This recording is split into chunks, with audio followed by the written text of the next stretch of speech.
Rain hammered the windshield like bullets as Keisha drove through the empty stretch of Highway 9. Her beat-up Honda coughed and wheezed, threatening to give up just like everything else in her life. 3 double shifts this week, and she still couldn't make rent. The diner's neon sign faded in her rear-view mirror. Another 18-hour day behind her. That's when she saw him. A figure stood beside a black car on the shoulder, waving frantically at passing traffic. Cars sped by without slowing. Nobody stops for strangers anymore, especially not at 2 a.m. on a road that led to nowhere. Keisha's foot hovered over the gas pedal. Keep driving. Mind your own business. That's what her mama always said.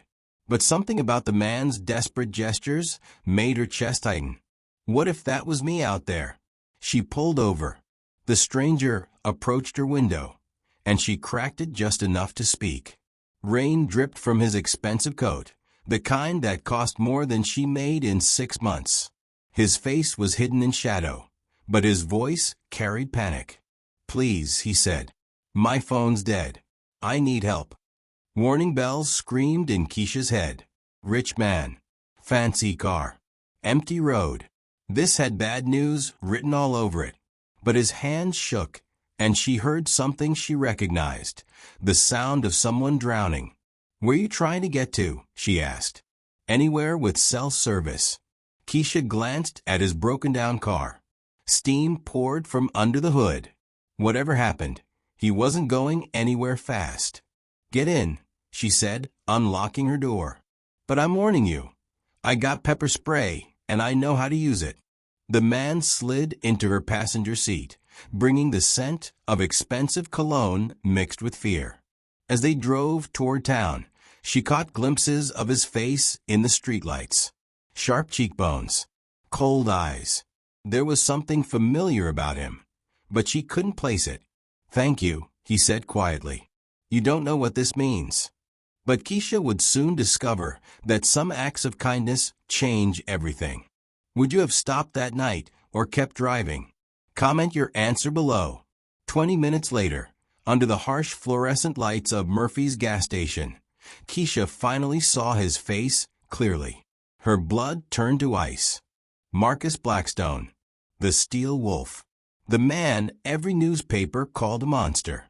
She'd seen his picture plastered across headlines for months. Billionaire destroyer crushes local businesses. The Steel Wolf strikes again. Blackstone Empire leaves families homeless. The articles painted him as a heartless predator who bought struggling companies just to gut them for profit. And she'd just given him a ride. Keisha's hands trembled as she pretended to browse the snack aisle. This man had destroyed thousands of lives, closed factories, fired entire towns, made children go hungry while he built his empire of steel and suffering. "What have I done?" At the payphone, Marcus's voice carried across the empty store. "I don't care what time it is. Send a car to Murphy's gas station on Highway 9. Now." The night clerk, a kid named Tommy, whispered to Keisha behind the counter. "That's him, isn't it? The guy who shut down my dad's factory last year." Keisha nodded, her mouth dry as dust. "Bastard put 300 people out of work," Tommy continued, his voice thick with hatred. "My dad hasn't been the same since." But something didn't fit. The Marcus Blackstone from the headlines was supposed to be cold, calculating, a man who smiled while crushing dreams. The man she'd rescued looked broken. When Marcus finished his call, he approached the counter. Tommy's face twisted with recognition and rage. "You," the kid spat. "You're the one who—" "I know who I am," Marcus said quietly. The tension in that gas station could have cut glass. Here stood the most hated man in 3 counties, face to face with one of his victim's sons. Keisha held her breath, waiting for the explosion. But Marcus just pulled out his wallet and placed $500 on the counter. "For her gas and whatever else she needs," he said, nodding toward Keisha. "And keep the rest." Tommy stared at the money like it was poison. Outside, a black limousine pulled up. Marcus turned to Keisha, and for a split second, she saw something in his eyes that the newspapers never captured. Pain. Deep, soul-crushing pain. "Why did you stop?" he asked. Before she could answer, he was gone, disappearing into the night like a ghost with too many secrets. But this was only the beginning of a truth that would shatter everything. Keisha couldn't sleep. Every time she closed her eyes, she saw Marcus Blackstone's face, not the cold corporate shark from the headlines, but the broken man who'd thanked her with genuine tears in his eyes. At 6 a.m., her phone buzzed. Unknown number. "Don't answer it," she whispered to herself. But curiosity won. "Keisha." The voice was familiar, desperate. "It's Marcus. I need your help." Her heart hammered against her ribs. "How did you get my number?" "That doesn't matter. Someone's trying to kill me." Click. She hung up instantly. The phone rang again, and again. On the fifth call, she answered. "I'm not crazy," Marcus said before she could speak. "Last night wasn't an accident. They sabotaged my car. They want me dead, and you're the only person who..." "Who what? Who's stupid enough to get involved?" Keisha's voice cracked. "I helped you once. That's it. We're done. They know about you." The words hit her like a slap. "What?" "The gas station has cameras. They saw us together. If they think you know something..." "I don't know anything. It doesn't matter what you know. It matters what they think you know." Keisha's apartment suddenly felt too small, too exposed. She peeked through her blinds at the empty parking lot below. "Was that car there yesterday?" "Where are you?" she asked against her better judgment. "Motel 6 on Riverside. Room 23. I'll pay you $50,000 to drive me to the state line." $50,000. That was more money than she'd see in 3 years of slinging coffee and dodging grabby customers. Her rent, her mama's medical bills, her brother's college fund. All of it solved with one drive. But this was Marcus Blackstone, the man who destroyed lives for breakfast. "Why me?" she demanded. "You've got money. Hire bodyguards. Buy a helicopter. Because everyone I trust is either bought, dead, or trying to kill me. You stop for a stranger on a dark road. That tells me something about who you are." 30 minutes later, Keisha stood outside room 23, questioning every decision that brought her to this moment. When Marcus opened the door, she barely recognized him. Gone was the expensive suit, replaced by jeans and a torn hoodie. His face was bruised, a fresh cut above his left eye. "What happened to you?" "They found me at the gas station 20 minutes after I left. Had to run through the woods for 3 miles. Have you ever made a choice that felt like jumping off a cliff? That's what helping a billionaire fugitive feels like." Keisha looked at this powerful man, reduced to begging a broke waitress for help, and realized something terrifying. Maybe the monster everyone feared was running from something even worse. Back in her apartment, Keisha's laptop glowed in the darkness as she dove down the rabbit hole of Marcus Blackstone's life. The headlines painted a picture of systematic destruction. Blackstone buys Henderson Manufacturing, 500 jobs lost. Steel Wolf strikes again. Riverview Hospital closes after hostile takeover. Former business partner found dead after suing Blackstone Empire. That last one made her stomach drop. She clicked the link. Vincent Torres, age 42, had been Marcus's childhood friend and business partner until 2019. He'd sued Blackstone Industries for fraud, claiming Marcus had stolen his innovations and patents. 2 weeks before the trial, Torres was found in his car at the bottom of Lake Morrison. Ruled an accident, but his family disagreed. Vincent would never drive drunk, his widow had told reporters. He was scared, said Marcus had threatened him. Keisha scrolled deeper. More names. More suspicious deaths. Catherine Mills, investigative journalist who'd been writing an exposé about Blackstone's offshore accounts. Heart attack at 35. No family history of heart disease. Richard Knox, former Blackstone CFO turned whistleblower. Overdose in his hotel room the night before he was supposed to testify before Congress. The pattern was clear, even if the proof wasn't. But then she found something that didn't fit. Buried in a local newspaper from Blackstone's hometown. Anonymous donor saves Children's Hospital. Someone had paid off the entire debt of St. Jude's Children's Hospital in Pittsburgh, Marcus's birthplace. $25 million.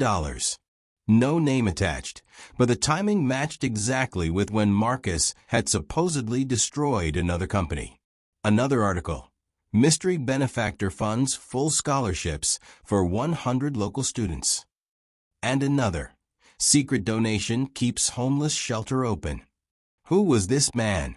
Ruthless killer or hidden hero? Keisha's phone buzzed. Text from unknown number. Stop digging or you'll end up like the others. This is your only warning. Her blood froze. Someone was watching. Someone knew she was researching Marcus. The deeper you dig for truth, the more dangerous it becomes. But some secrets are worth the risk. Keisha woke to her phone, exploding with news alerts. Breaking. Billionaire Marcus Blackstone missing. Steel Wolf vanishes.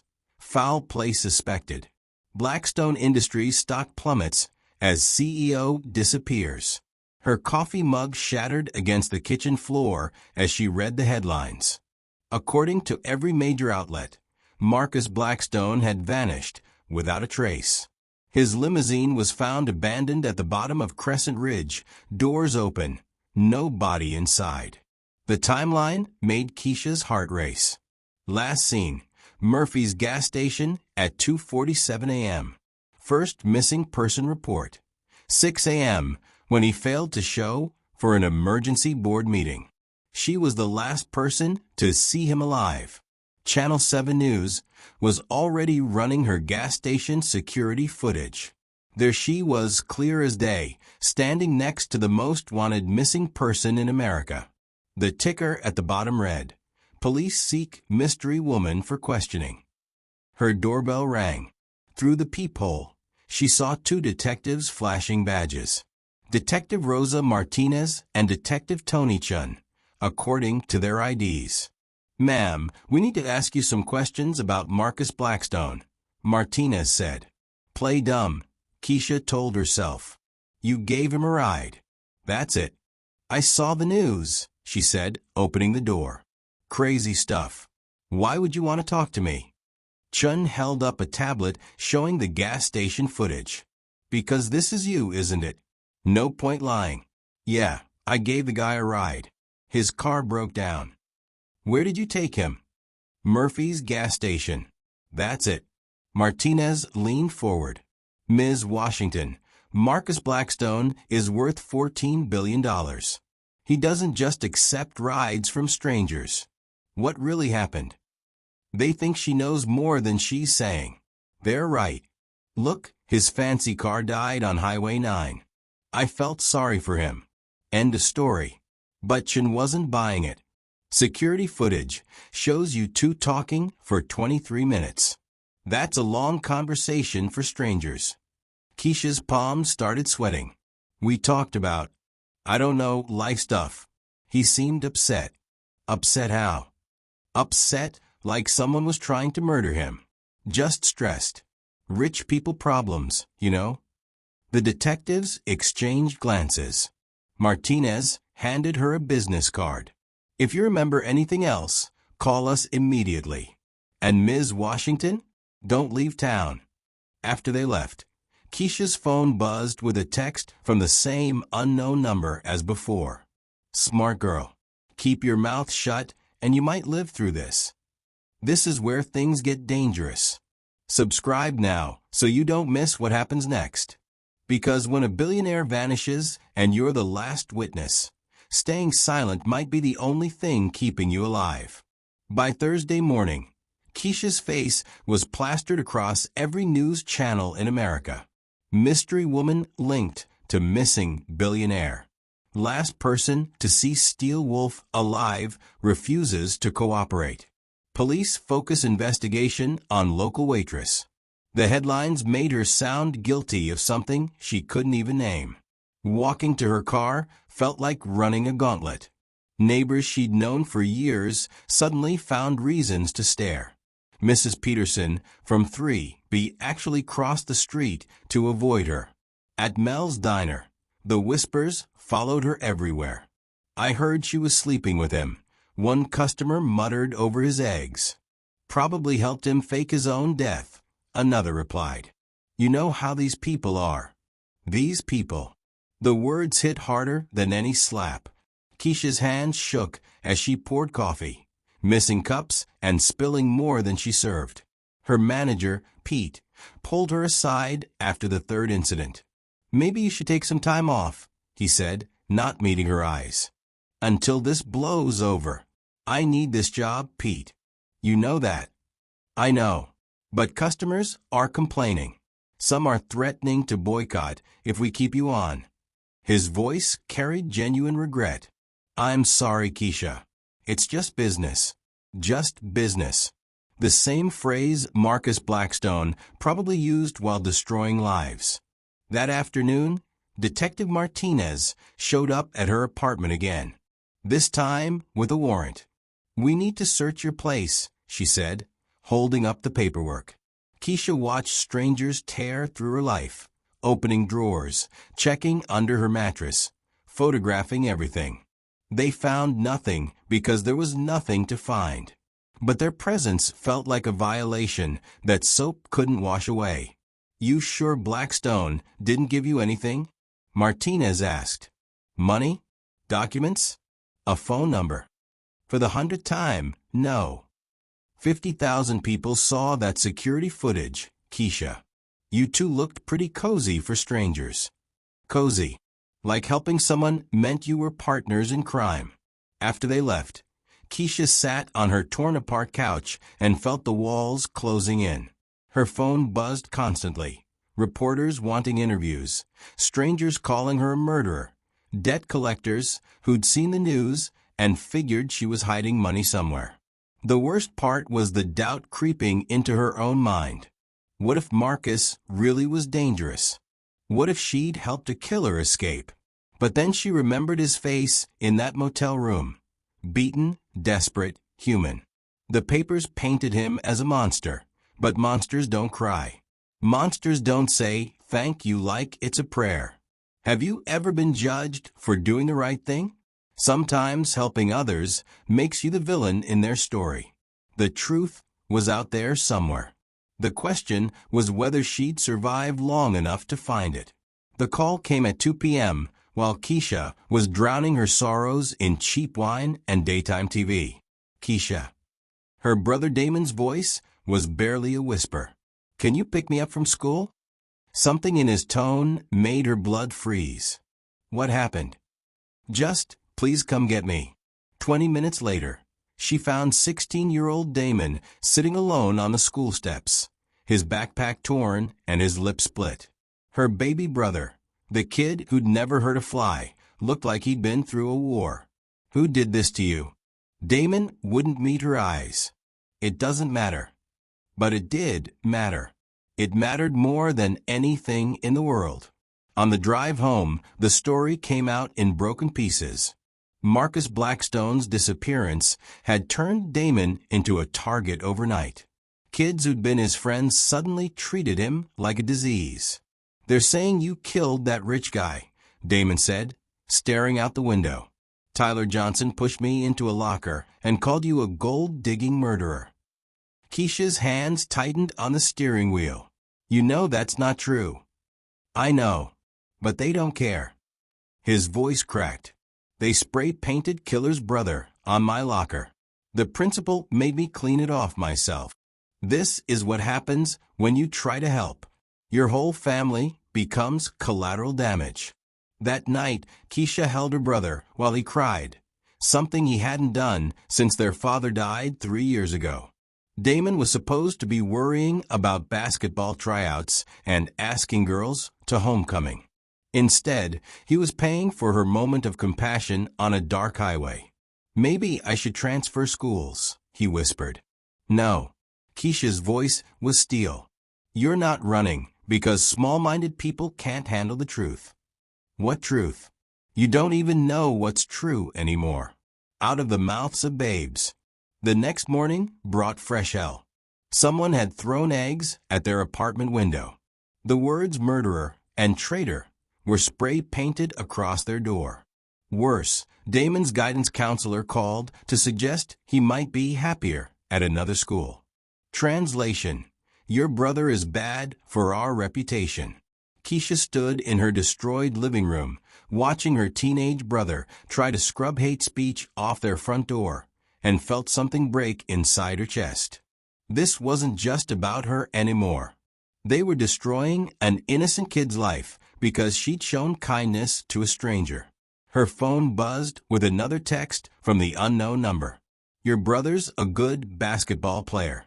Would hate to see him get hurt." The phone slipped from her trembling fingers. They weren't just threatening her anymore. They were threatening Damon.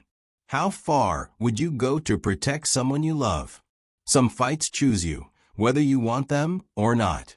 That's when Keisha realized she had two choices: keep hiding and watch her brother's life crumble, or find Marcus Blackstone and get the truth, no matter what it costs her. Friday night, 11:47 p.m. Keisha was dead asleep when someone knocked on her door with the rhythm of a funeral march. Boom, boom, boom. She grabbed the baseball bat from under her bed, a recent addition to her home security.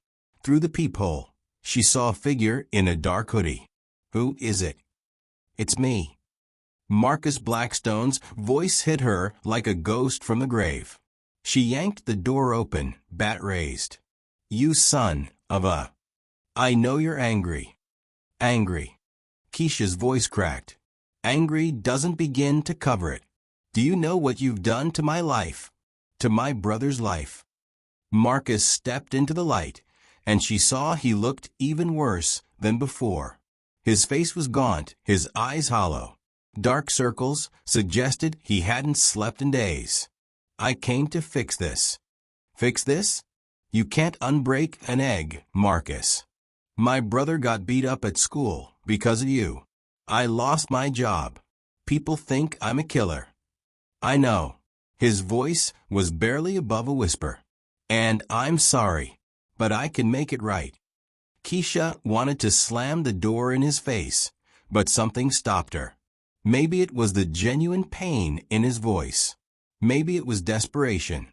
Or maybe she was just tired of running from shadows. "Where the hell have you been?" "Hiding. Trying to stay alive long enough to expose the truth." Marcus pulled out his phone. "Tomorrow morning, I'm holding a press conference. I'm going to tell the world exactly what happened that night." "What did happen?" Marcus met her eyes for the first time. "Someone inside my own company has been embezzling millions. When I got too close to the truth, they tried to have me killed. That night on Highway 9, the brake lines were cut. If you hadn't stopped, you'd be dead. And they'd have blamed my death on a car accident. No investigation. No questions." Keisha's mind raced. "So you faked your disappearance?" "I had to. It was the only way to buy time and gather evidence." Marcus pulled out a thick manila envelope. Bank records, wire transfers, recorded conversations, everything I need to destroy them. Sometimes the only way to catch a monster is to become the bait. "Why are you telling me this?" "Because I need you there tomorrow, at the press conference. The world needs to see that you're not my accomplice. You're the hero who saved my life." Keisha stared at this man who'd turned her world upside down. Trust him and maybe clear her name. Or maybe walk into an even bigger trap. "If I do this and you're lying to me, then you can personally throw me to the wolves." Sometimes you have to bet everything on a stranger's word. The question is, do you trust the devil you know? 3 hours before dawn, Marcus sat at Keisha's kitchen table, his hands wrapped around a cup of cold coffee like it was the only thing keeping him anchored to earth. "You want to know the real story?" he said, his voice hollow.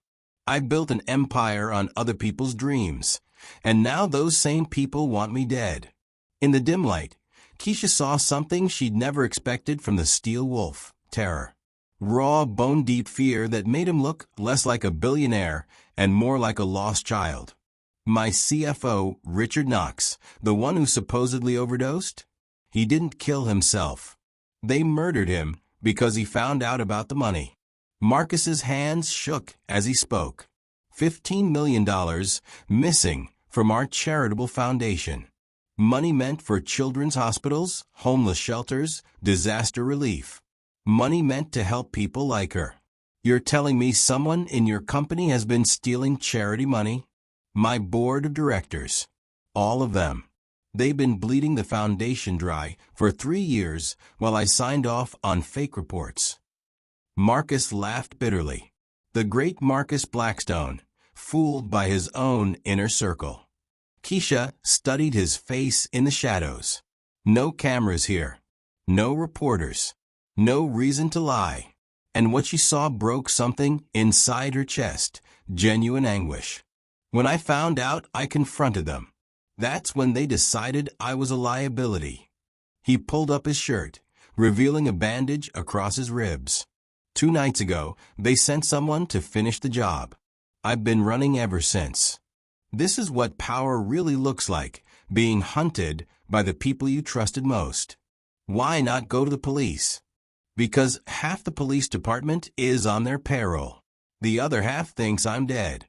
Marcus met her eyes.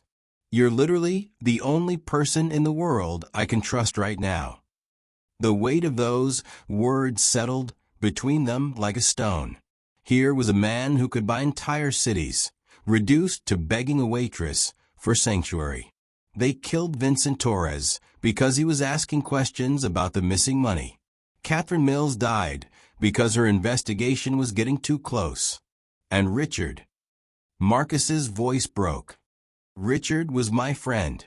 We went to college together. He had 3 kids." For the first time since this nightmare began, Keisha saw Marcus Blackstone as something other than a monster or a headline. She saw him as what he really was, a man who discovered that everyone he trusted had betrayed him, and now faced a choice between exposing the truth or dying in silence. Sometimes the most powerful people are the most powerless of all. Outside, a car engine rumbled to life in the parking lot. Marcus froze, his entire body going rigid with panic. "Did you hear that?" The car drove away, but Marcus couldn't stop shaking. "We need to leave," he whispered. "They'll find me here." Keisha looked at this broken man sitting in her kitchen and made a decision that would change everything. "No, they'll expect you to run. We stay and fight." For the next 6 hours, they turned her tiny apartment into a war room. Marcus spread documents across her coffee table, bank statements, wire transfers, recorded phone calls. Evidence of a conspiracy that went deeper than either of them had imagined. "Look at this." Marcus pointed to a series of transactions. Every time we announced a major charitable donation, money disappeared from completely different accounts. They were robbing Peter to pay Paul, then stealing from both. Keisha leaned closer, her shoulder brushing against his. "How much total?" $47 million. Gone. While I stood in front of cameras talking about helping communities, they were destroying them. The irony wasn't lost on either of them. As the sun rose, something unexpected happened. The fear in Marcus's eyes began to fade, replaced by something else, determination. And maybe something more. "Why are you helping me?" he asked during a quiet moment. "Because my mama taught me that when someone's drowning, you throw them a rope. Doesn't matter if they're rich or poor, black or white, saint or sinner." Marcus studied her face like he was seeing her for the first time. You know what I realized? In 43 years, no one has ever helped me without wanting something in return. Not until you. There it was, the moment when walls come down and hearts open up. Keisha felt heat rise in her cheeks. This wasn't supposed to happen. She wasn't supposed to care about Marcus Blackstone. But somewhere between the fear and the fighting, something had shifted. "Don't go getting all sentimental on me," she said, trying to keep things light. "I'm still mad about my job. When this is over, I'll buy you the diner. Make you the owner. I don't want your money, Marcus. I want my life back." He reached across the table and covered her hand with his. "Then let's get it back. Together." Sometimes enemies become allies. Sometimes strangers become something more. That afternoon, while Marcus slept on her couch, Keisha watched him breathe and tried to understand what was happening to her heart. This man had been the villain in her story for so long. Now he was, what? The hero? The love interest? The truth. Outside, storm clouds gathered, and Keisha couldn't shake the feeling that the worst was yet to come. Have you ever trusted someone you swore you'd never forgive? Tell me in the comments. The note appeared under Keisha's door at exactly 3:17 a.m. No envelope. No postmark. Just a single sheet of white paper that would shatter the fragile peace they'd built. Ms. Washington, you have 24 hours to walk away from Marcus Blackstone. Disappear. Change your name. Leave the state. We'll even pay for your relocation, $500,000 in cash. Consider it severance pay for your brief employment as his guardian angel. If you refuse this generous offer, you'll join the growing list of people who've gotten too close to the truth. Your brother Damon plays basketball every Tuesday and Thursday at Riverside Park. Alone. After dark. Such a talented boy. Would hate for his career to end prematurely. You have friends who work the night shift at General Hospital. Nurse Patricia Williams walks to her car through the parking garage every morning at 6 a.m. So vulnerable. Choose wisely. This is your only warning. Friends of progress. The paper slipped from Keisha's trembling fingers. They knew everything. Where Damon played basketball. Where Patricia worked. How to destroy everyone she cared about with surgical precision. Marcus appeared in the doorway, rubbing sleep from his eyes. What's wrong? Keisha handed him the note.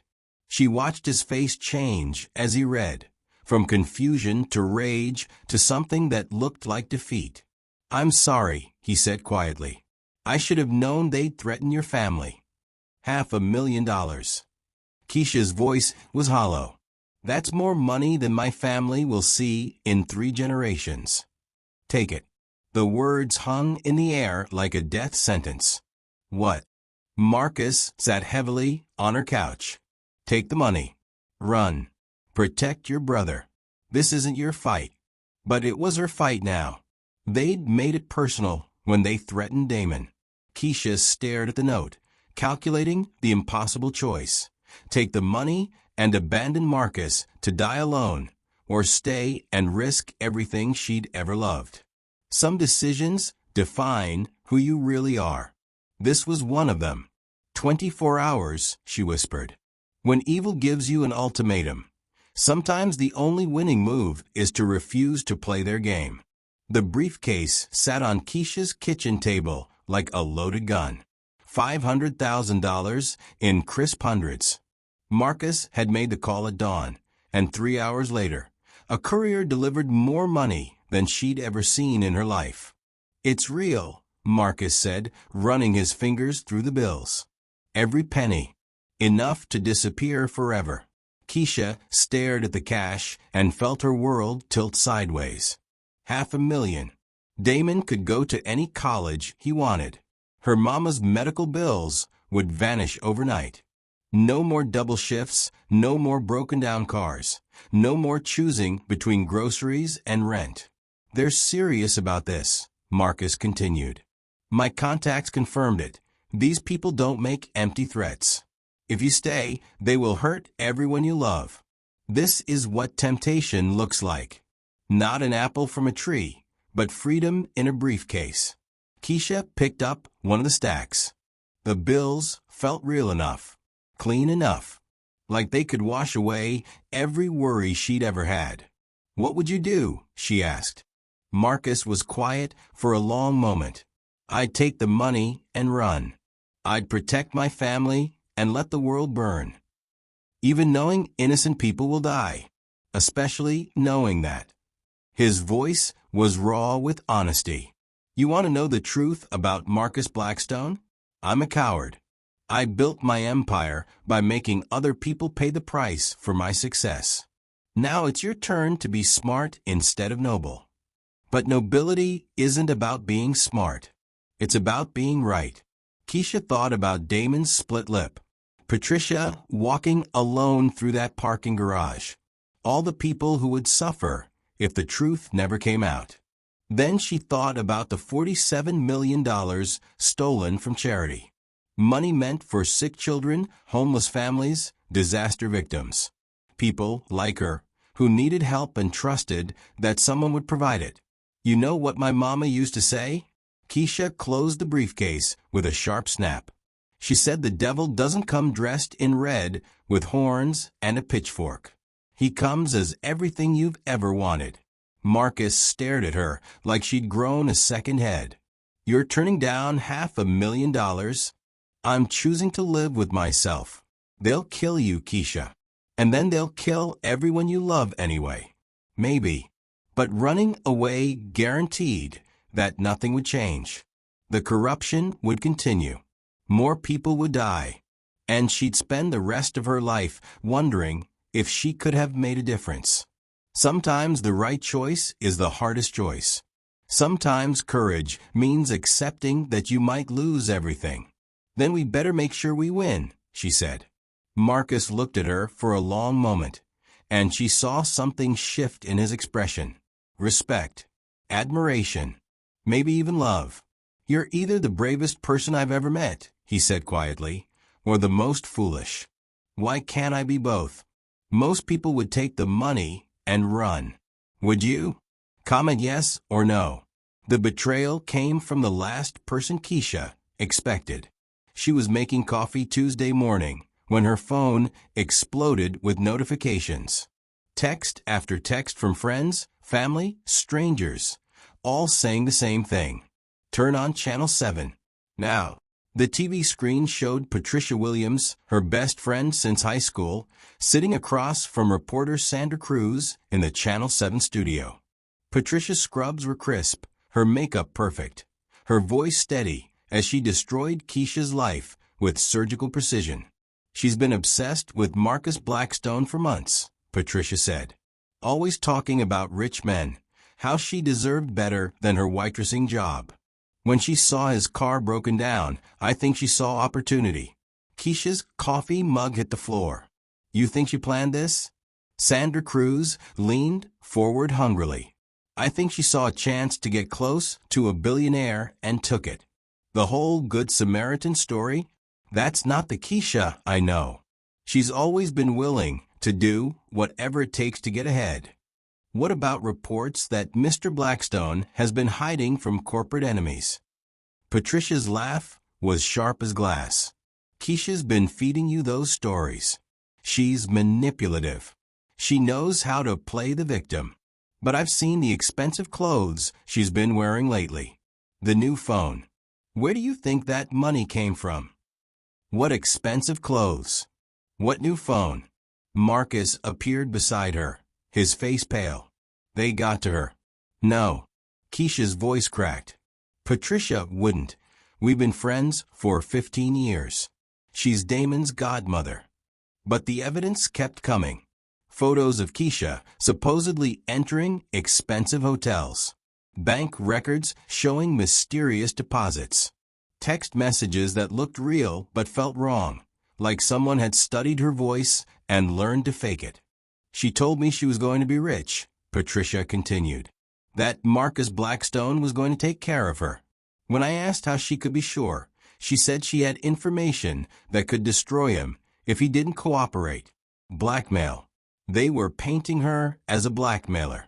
The worst part wasn't the lies. It was the look in Patricia's eyes, cold, calculating, completely unfamiliar. This wasn't her friend being coerced or threatened.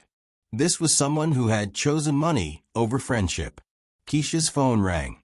Patricia's name flashed on the screen. "Don't answer it," Marcus warned. But she did anyway. "Kiki." Patricia's voice was small, guilty. "I'm sorry. They offered me $100,000. My mom's cancer treatment costs more than I make in 3 years. I couldn't." Click. Sometimes the people closest to you cut the deepest, because they know exactly where to aim the knife.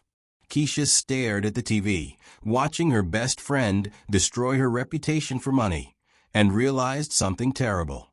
If they could turn Patricia, they could turn anyone. The first sign of trouble was the power going out at 2:34 a.m. Keisha jolted awake on her living room floor where she'd been sleeping next to Marcus, both of them too paranoid to use the bedroom. Emergency lighting from the hallway cast eerie shadows through her windows. "That's not normal," Marcus whispered, already reaching for the baseball bat. Then they heard it, the soft scrape of tools against the front door lock. They'd found them. Marcus grabbed Keisha's hand and pulled her toward the back bedroom. Behind them, the front door opened with a barely audible click. Professional. Precise. Deadly. "Fire escape," Marcus breathed in her ear. But when they reached the bedroom window, 3 men in black tactical gear were already climbing up from the alley below. Red laser dots danced across the glass. Trapped. Footsteps moved through the living room. Multiple sets. At least 4 men, maybe more. Keisha could hear them communicating in whispers, coordinating their search like wolves closing in on prey. Marcus pulled her into the bathroom and locked the door. Keisha started to speak, but he pressed a finger to her lips and pointed up, toward the ceiling vent. "You've got to be kidding me."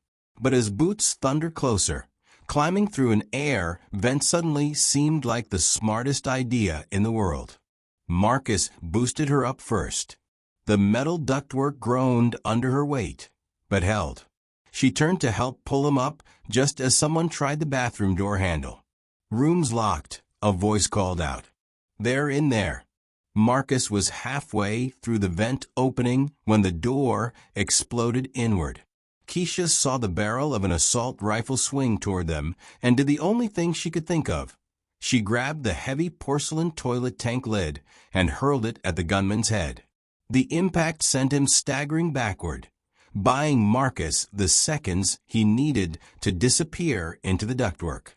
But now they knew exactly where she was. Target acquired. Female subject in the bathroom vent. Bullets erupted through the ceiling as Keisha crawled frantically through the narrow space. Hot metal fragments rained down around her. One grazed her shoulder, drawing blood. Behind her, Marcus was kicking at another vent cover, trying to break through to the neighboring apartment. "Come on, come on, come on." The cover gave way with a metallic crash, and they tumbled through into Mrs. Chen's empty bedroom. The elderly woman was probably at her daughter's house. Thank God. More gunfire erupted from Keisha's apartment. Shouting. The crash of furniture being overturned. "They're gone. Check the other units." Marcus grabbed Keisha's bleeding shoulder. "Can you move?" "Do I have a choice?" They slipped out Mrs. Chen's front door into the hallway, where emergency lighting flickered like a horror movie. At the stairwell, Marcus stopped and pulled out his phone. "What are you doing?" "Calling the police." "I thought you said half of them were bought." "The other half aren't." His fingers flew across the screen. "And right now, corrupt cops are better than dead civilians." If this attack shocked you, subscribe now, because the real storm is still coming. Because when killers come in the night, Sometimes survival is just the beginning of the war. Safe in the back of a police cruiser racing toward downtown, Marcus finally told Keisha the truth about who he really was. "My father was a steel worker," he began, his voice barely above a whisper. "Died in an industrial accident when I was 12. The company covered it up, blamed worker error, paid my mother $2,000, and told her to be grateful."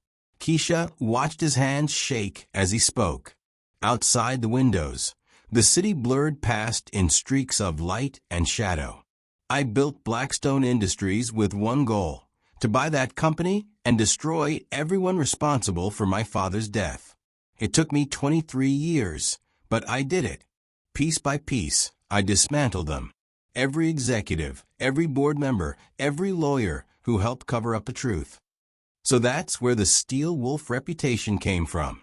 The ruthless businessman thing was all an act." "No." Marcus's voice turned cold. "It was real. I became exactly what I needed to become to get revenge. I destroyed innocent people's lives because they worked for the wrong company. I ruined families because I wanted justice for mine. Revenge makes monsters of us all. But somewhere along the way, I realized that being a monster felt good. The power, the fear, the ability to control people's fates with a phone call. I started enjoying it." He looked at her with haunted eyes. "That's when I knew I'd lost myself completely." The police car took a sharp turn, throwing them against each other. Marcus continued his confession like a dying man seeking absolution. 3 years ago, I tried to change. Started the charitable foundation. Began using my company to help communities instead of destroying them. But my board of directors, they liked the old Marcus.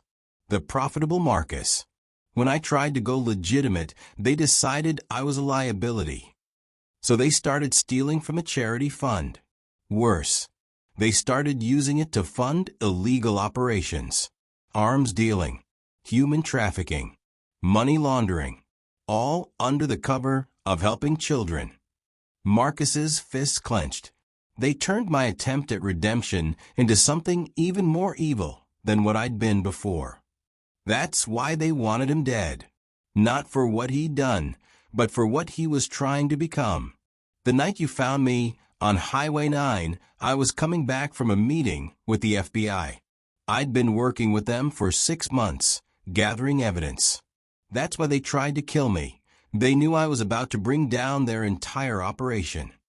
Keisha stared at this man who'd been painted as a monster by everyone, including himself. "You're not evil, Marcus. You're just broken. What's the difference? Evil people don't try to fix themselves." For the first time since she'd known him, Marcus Blackstone smiled.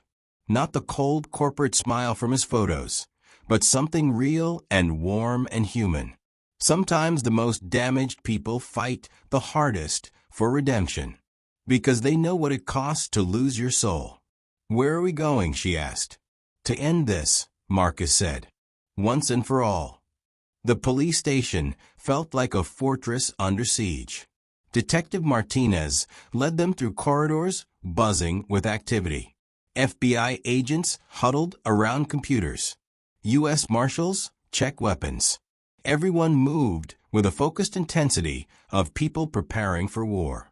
"We've been tracking your board's activities for 8 months, Agent Rivers, the FBI lead, explained as she spread files across the conference table. "Thanks to the evidence you provided, we've uncovered a conspiracy that goes deeper than corporate theft." The photos were horrifying. Shell companies funneling money to terrorist organizations. Weapon shipments disguised as humanitarian aid. Children being sold like commodities through fake adoption agencies. All funded by money stolen from legitimate charities. "They weren't just embezzling," Rivers continued. "They were using your foundation as a front for international crime. We're talking about hundreds of millions in illegal revenue." Keisha felt sick. How many people have died because of this? "We're still counting." Marcus stared at the evidence with hollow eyes. I created this monster. Every person they hurt, every life they destroyed, it's my fault. No, Rivers said firmly. You're the reason we can stop them. Without your cooperation, they'd still be operating. But cooperation came with a price. There's something else, Martinez added, her expression grim. They've put a $2 million bounty on both your heads. Every criminal organization from here to Miami knows your faces. You're not just witnesses anymore, you're targets. The room fell silent except for the hum of fluorescent lights. How long until the arrests? Marcus asked. 48 hours. We need to coordinate with Interpol, freeze international accounts, secure evidence in 7 countries. Rivers leaned forward. Can you stay hidden that long? 2 days. In a world where everyone wanted them dead. There's a safe house in the warehouse district, Martinez offered. Off the books. Nobody knows about it except our team.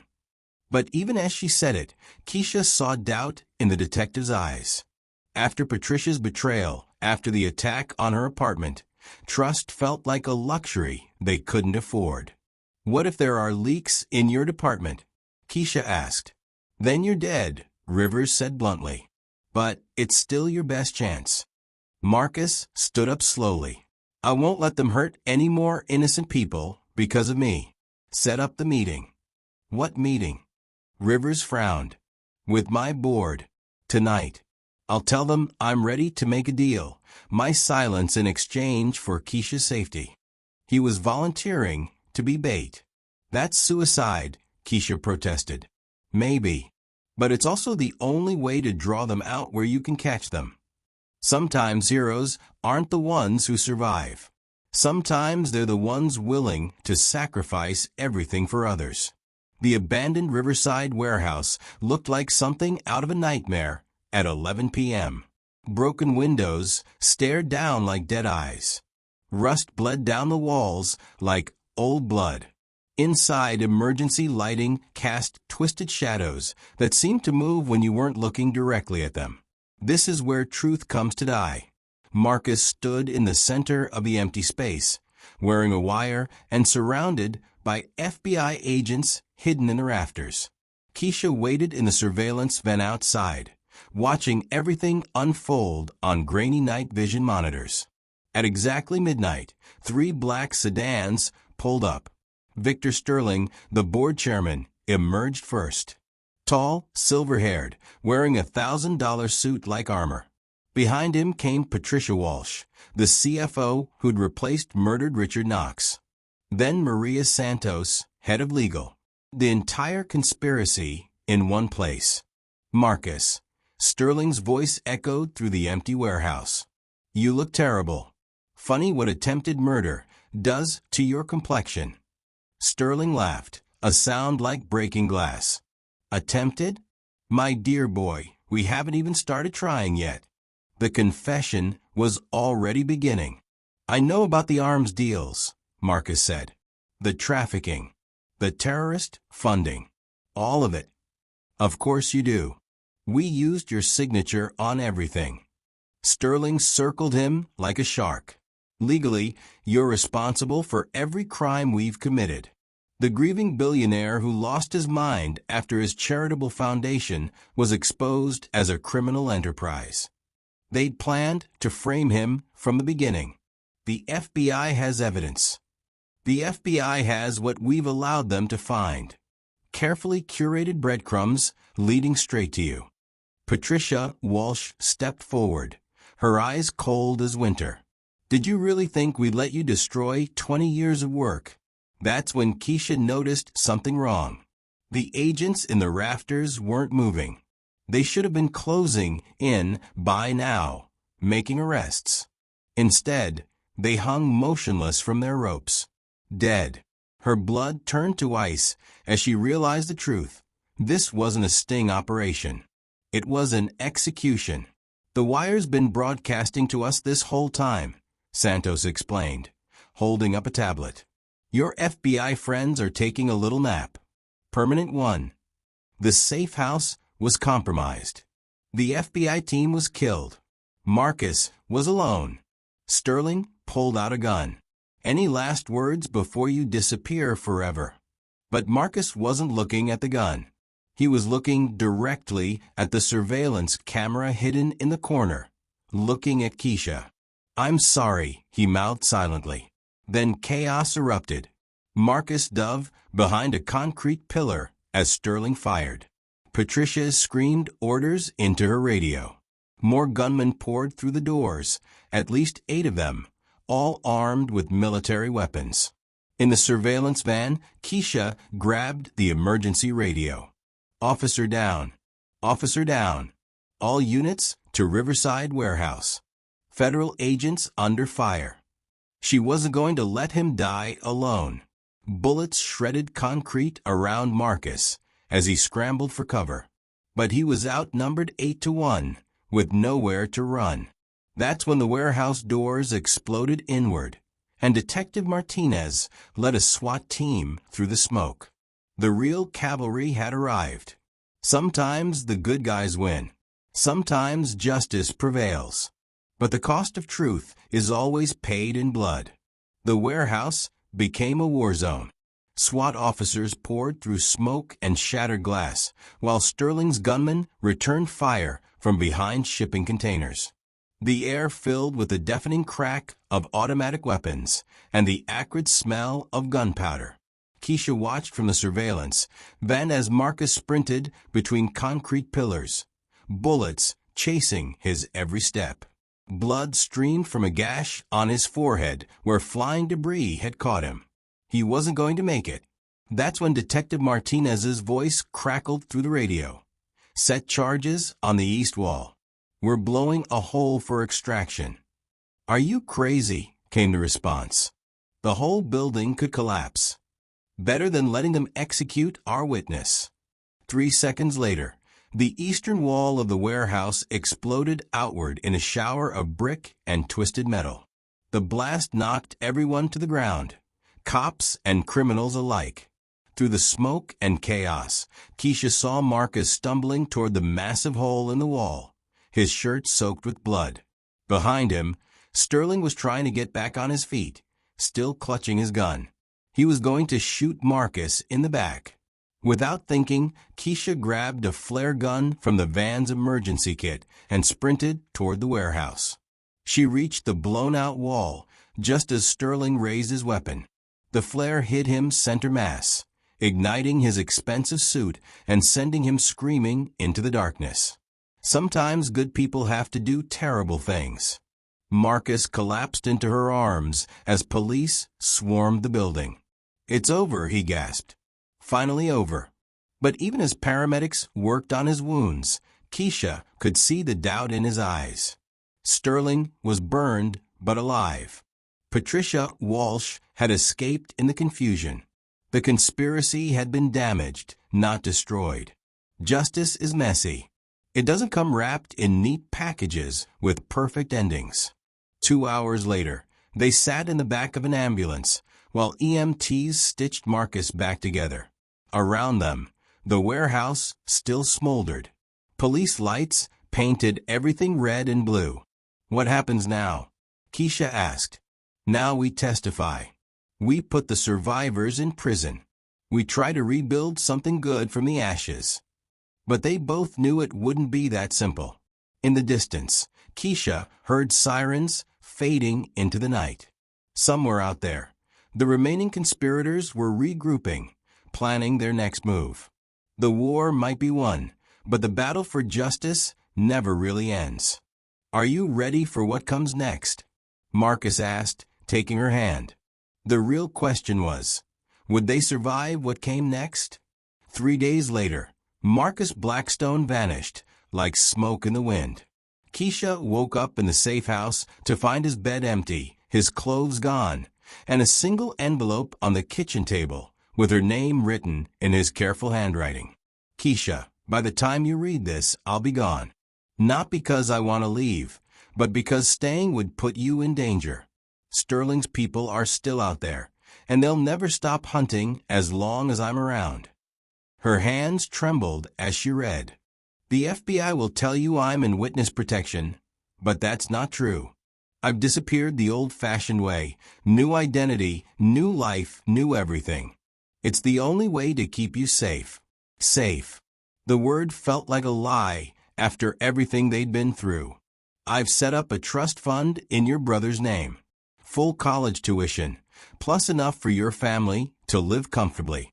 Don't be proud, you saved my life. Let me save yours in return. There's something else. Something I never told you. That night on Highway 9, I wasn't running for my enemies.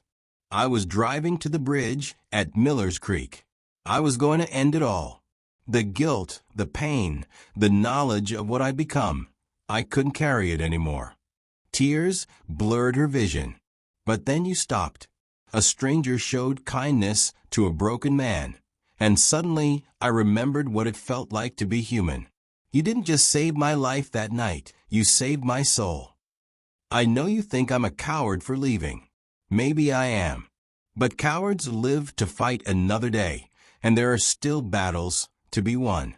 Other conspiracies to expose. Other victims who need justice.